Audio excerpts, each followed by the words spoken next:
addict siya. Breathtaking views of Manila? Check na check! Pwede niyo po ba ako maikot dito sa Luneta? Another fun-filled day of exploring our favorite city na palaging hinahanap-hanap at binabalik-balikan. Saan-saan nga ba tayo pupunta? Ako po si Rian Ramos and all you need to ask is where in Manila?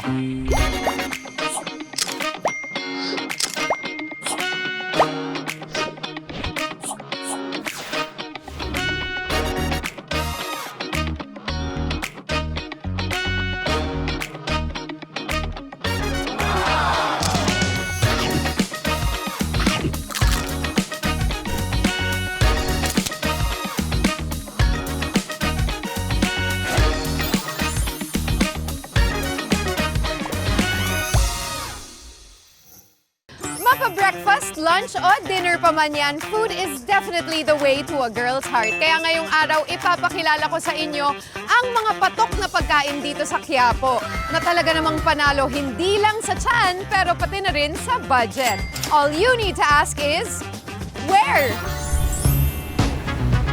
A beautiful mess. Ganyan may isa sa larawan ang distrito ng Quiapo. Ano mga hanap ninyo? Meron yan dito. Lalong-lalo na sa mga pagkaing patok sa mga masang Pilipino. Getting here is also as easy as 1, 2, 3. Dahil napaka-accessible ng lugar. Mapa-jeep, ferry o train man ang sasakyan nyo, hanapin nyo lang ang Quiapo Church and you're good to go. Kilala ang sotanghon bilang isang comfort food, lalong-lalo na when we're feeling under the weather. Pero ang sotanghon na na-discover ko dito sa Quiapo, pwedeng-pwede na talaga pang full meal. It's the perfect concoction ng sabaw, gulay at meat na talagang panalo. Walang iba kundi ang famous sotanghon in Quiapo. Paano nyo po nalaman na famous talaga? Yung pong yung pong mga suki natin, sila na po nagbigay ng pangalan na famous sotanghon. Wow! Ang sarap naman tignan. Sige, tikman na po natin. Halika Excited rito. na po ako. Guys, look it looks perfect. Sobrang steamy. Overloaded naman talaga sa toppings. Let's go!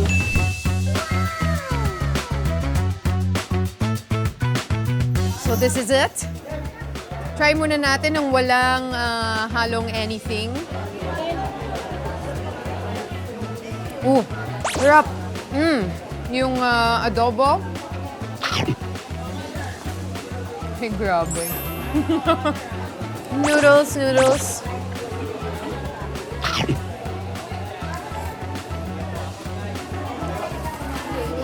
Wow. Oh my gosh, guys. Sobrang flavorful nung adobo. Yung una kong hinigop yung sabaw, yun pa lang, may meaty na talaga siya na lasa. Sa sabaw pa lang.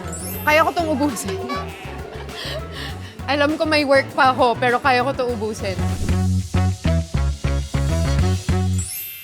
From Hidalgo Street, lipat naman tayo sa Carlos Palanca Street para ma-experience ang iba pang pagkain that Quiapo has to offer.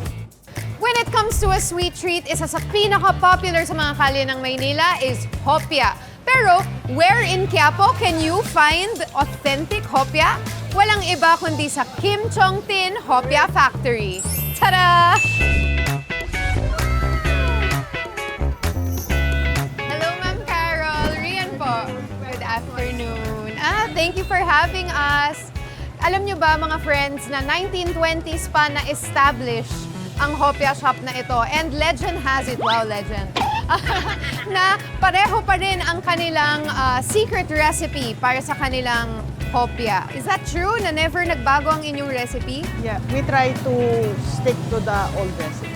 How do you adjust yung mga flavors and taste ng hopia para sa panlasa ng mga Pinoy? Siyempre, dapat gusto ko yung flavor. Gusto ko Yeah. kainin para mas mabibenta ko sa iba. Naniniwala ako dyan kasi when you serve, dapat your best customer is yourself. Let's skip to the good part at tikman na ang famous hopia ng Kim Chong Tin. May sariling lasa nga pagpugon yung oven, ano? And then yung loob, Very soft, parang sobrang fine yung pagka-monggo. It's creamy. Creamy na siya. Ang sarap nun, but isang kembot lang from Kim Chong Tin Hopia Factory ang ating next na pupuntahan kung saan araw-araw ay Pasko. Bakit? Dahil araw-araw kayo makakabili ng dekalidad na hamon. Not just for Christmas, but perfect for any occasion. Walang iba kung hindi ang Excelente Cooked Ham. Hello, Miss Ria. Hello. Welcome sa Excelente. Thank you so much po. Nice to meet you. So, ano po yung signature taste po ng ham nyo? May matamis siya, may maalat siya. Depende din sa parts kung gusto mo yung mas fatty na part or yung mas ma-meat.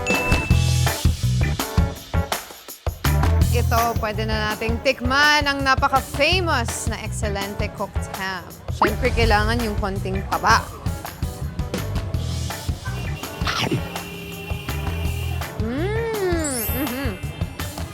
Super flavorful to. Yung ham mismo pala, yun yung maalat siya. Mostly, predominantly, I'm a doctor. Sarap. Predominantly siya na maalat. Tapos yung sauce, dun niya nababalance yung taste dun sa tamis. And for the last stop ng ating food crawl dito sa Quiapo, susubukan natin ang isa sa mga pinaka-popular na pagkain ng lugar. Sa sobrang sikat, hili-hilera ang nagtitinda nito sa Quinta Market. Hello, ako po si Rian. Ako po si Bogan po. Pastora po pala po. Ayun. Ano po yung sa tingin nyo kaibahan nyo sa ibang mga palabok? Bakit sobrang sikat nung inyo? Eh, tanda to kami lahat naman, sikat kami lahat eh. Eh, magkakaiba lang. Ito talagang original na palabok, pastor. So, pwede ba namin tikman ang Ito po. inyong version ng pansit palabok? Pakita ko lang to sa inyo, guys, kasi kita nyo, umuusok siya. Sobrang daming sauce, sobrang rich, sobrang lapot. Isa ang Pastora's Pansit Palabok sa mga naunang nagtinda ng palabok sa Quiapo. Mas lalo tuloy akong na-excite, kaya wag na nating patagalin pa at tikman na ang original palabok dito sa Quiapo. Sobrang saucy nito.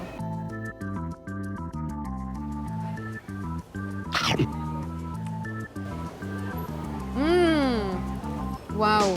Try natin tong malutong na.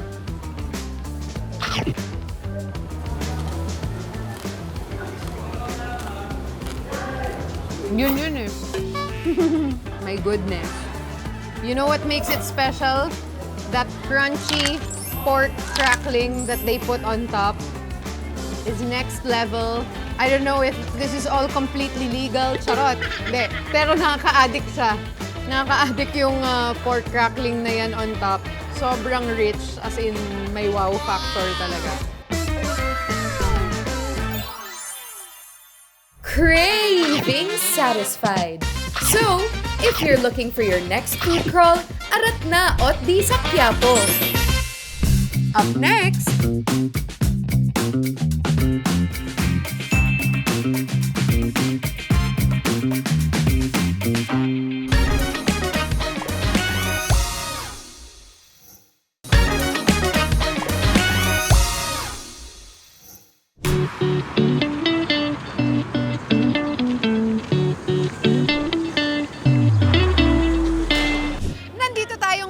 pinaka-iconic spot ng Manila, walang iba kundi ang Luneta kung saan makikita ang tanyag na monumento ng ating pambansang bayani na si Jose Rizal. But Rizal is for another episode dahil ngayon we're gonna go back in time para ma-experience ang most nostalgic way to see the sights of Manila, ang Kalesa.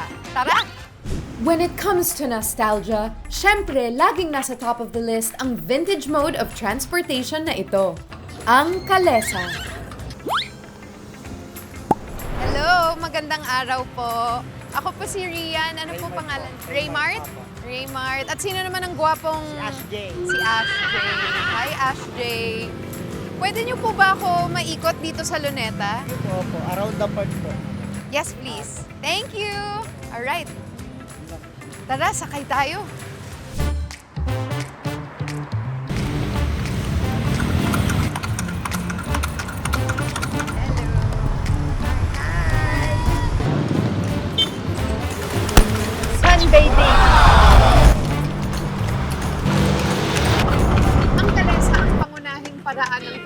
impormasyon na dinala dito ng mga Kastila noong 1700s pa. Animal-drawn carriage ang paraan ng transportation noon sa Pilipinas. Kalabaw bilang beast of burden ang karaniwang gamit noon sa probinsya. Habang ang kabayo naman ay sa mga center of power and commerce gaya na lang ng Maynila. Unang-una, ang mga kalye natin, putol-putol at that time. Pero yung kalesa na at that time, limited sa Maynila ang biyahe para sa masa. Karamihan ng nasa probinsya, either ginagamit kalabaw, baka. Kasi may mga terrain like in the provinces of Batangas, Cavite, puro bulubundukin. So hindi kaya ng mga karitela. Pero alam nyo bang may iba't ibang klase ng horse-drawn carriages? Ang karomata ang siyang kilala bilang commoner's carriage. Kaya nitong magsakay ng isa hanggang 2 pasahero. Karitela naman ang tawag sa carriage for transporting small cargo. At ang pinakamalaki, ang karwahe, na siyang symbol of luxury noon. Isipin nyo na lang, ito ang 6-seater option noong panahon ng mga Kastila. Pangmahalin ang renta ng mga karwahe. Kaya mga mayayaman, maliban sa nagrerenta ng mga karwahe, mga asindero, bumibili din sila ng karwahe na nakalagay sa ilalim ng mga lumang bahay nila. Ang masasabi ko lang ay iba talaga yung experience kapag nakaikot ka sa Kalesa.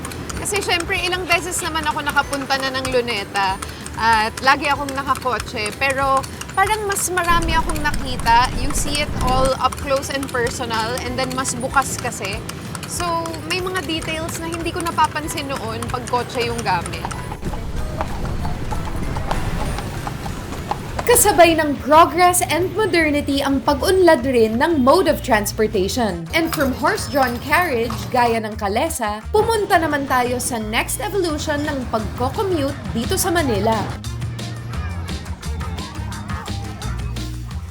Nandito tayo ngayon sa walled city of Intramuros, ang sentro ng kapangyarihan ng dating colonial Manila, para subukan ang isang TOTGA or the one that got away mode of public transport, ang Tranvia.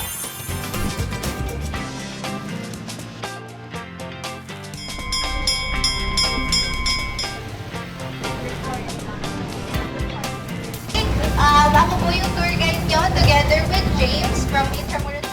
Ang mga trams o mas kilala bilang Tranvia, ang unang kinilalang mass transit system na state-of-the-art na in-establish noong 1887. Nagbigay ito ng mura at very efficient na transport para sa mga residente ng Maynila.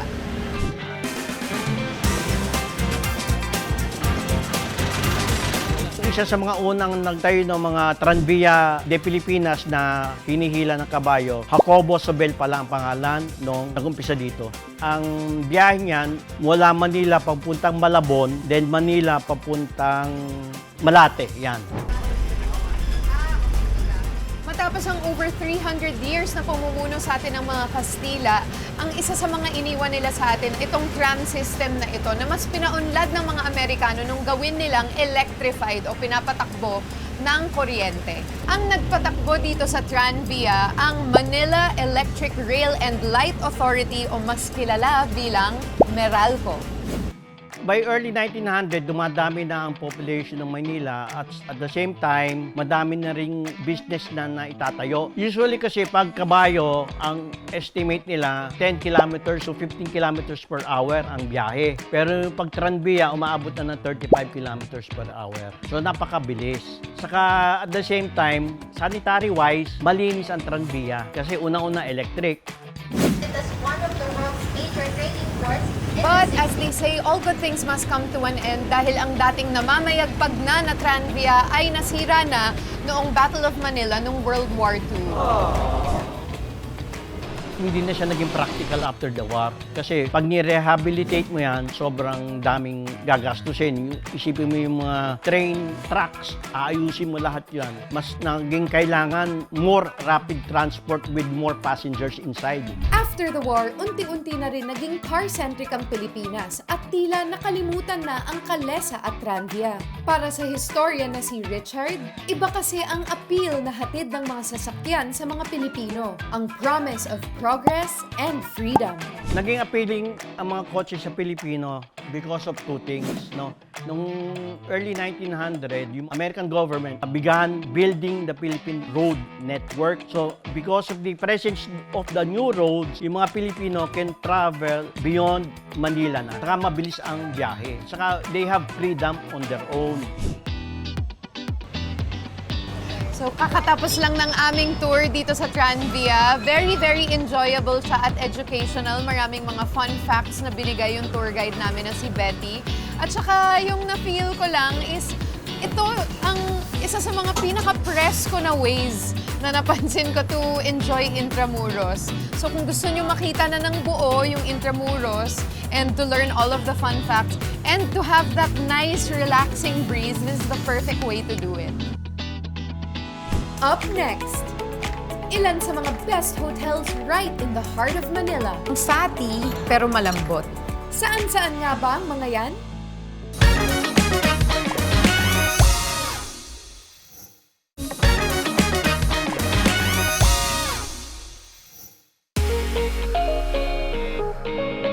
If you're looking for a place to rest, relax, and unwind after a full day of exploring the metro, itong bagong discovery ko is the epitome of luxury and comfort. But where in Manila? Walang iba kundi ang Winford Manila. Winford Resort and Casino Manila is a premier luxury hotel and entertainment destination, offering world-class accommodations and gaming experiences in the heart of Manila, where heritage meets sophistication.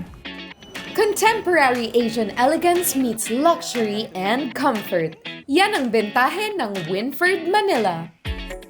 Modern amenities? Check. Plush beddings? Check. Breathtaking views of Manila? Check na check. Kung comfort food, coffee, or pastries ang hanap nyo, meron lahat yan sa Winford Cafe. Hello! Highly recommended dito sa Winford Cafe ang tenderloin steak with kimchi fried rice. A harmonious blend of rich flavor and spice. I'm excited. Tenderloin is one of my favorite cuts kasi hindi siya masyadong sati pero malambot.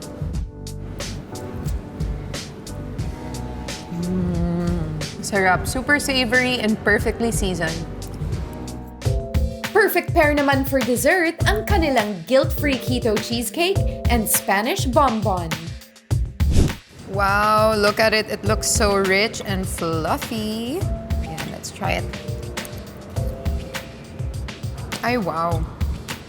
It really tastes like cheesecake. It's something to satisfy your sweet tooth. And then let's try their bestseller, the Spanish bonbon. Wow, it's so good and really perfect for summer then. It's refreshing. Kung mahilig ka sa Spanish-Filipino dishes, Copa de Manila has got you covered. Bukod sa breakfast buffet, must try ang kanilang lumpiang sariwa, creamy bangus sisig, at katakam-takam na kare-kare crispy pata. Kapag big group, big hunger naman, sagot kayo ng Red Dynasty Seafood Restaurant. With steaming dim sum platters, salt and pepper spare ribs, and steamed fish, prepare yourself for an unparalleled dining experience. If pang-tamang chill and alfresco dining lang ang gutom ninyo, head up sa Zabana Pool Bar for some burgers, pasta, and of course, cocktails. We would like to invite everyone to please come and visit Winford Resort and Casino Manila. We hope to welcome you very soon. Another must-visit destination for your vacation sa city, ang iconic Bayview Park Hotel, Manila. Situated along Rojas Boulevard sa Ermita.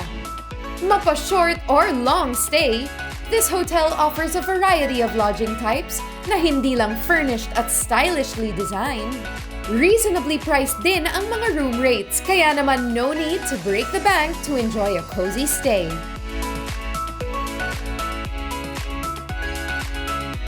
As a guest, feel free to enjoy their facilities gaya ng fitness gym at rooftop pool.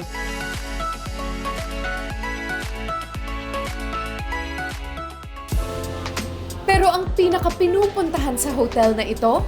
Ang kanilang lunch buffet that's serving classic Filipino dishes.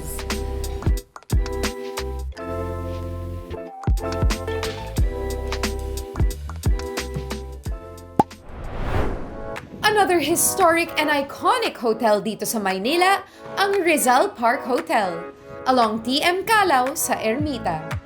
With its beautiful facade and interiors pa lang, full of history na ang hotel na ito. Rizal Park Hotel is a previous Army Navy Club. Relocated siya ng 1911. Then nag-open siya as hotel as way back 2014. And as expected sa isang heritage building, colonial type with a touch of modern ang style and design ng kanilang rooms. But more than their trip down memory lane accommodations, isa sa ipinagmamalaki ng hotel ang kanilang ballroom hall. We do have function room that accommodate at least 100 to 1,500 guests. Touring a city as grand as Manila truly deserves the best rest and relaxation place. Kaya naman, ano pang hinihintay ninyo? Mag-book na sa mga featured hotels namin today. And that's it for today's episode. Talaga namang everyday is a new discovery dito sa ating paboritong syudad. Please follow us on our social media accounts for more of our stories. Muli, ako po si Rian Ramos. Saan-saan nga ba tayo pupunta? All you need to ask is where in Manila.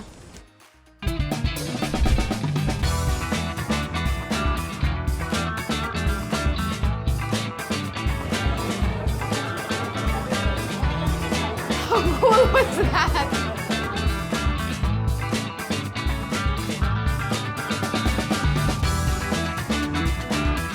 Pag pinagsama-sama mo, isa siyang malupit na Happy Meal.